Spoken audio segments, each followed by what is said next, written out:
Okey, Assalamualaikum guys. Ini ada sebuah keluarga beza datang mengadu kata dia punya kereta belah driver side ada bunyi apa semua kan. Dan belah kiri pun ada bunyi apa semua. So bila kita nak check apa tu naik jack apa semua, puncanya daripada exhauster dia. Exhauster dia dah tak main. Kalau korang boleh tengok kat sini, saya tekan pakai satu tangan kalau pakai satu tangan korang tengok respon dia memang lambat lah. Lagi satu exhauster mounting lah. Exhauster mounting dia ni apa tu dah tak ngam lah. Exhauster mounting dia dah naik lah. Itu pasal kereta ni ada bunyi apa semua lah.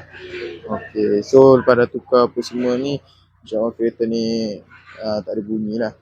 Siapa-siapa ada masalah macam ni, nak cek aircon, nak cek bunyi, boleh datang kat Fizi Motorsport, Sunway Ipoh.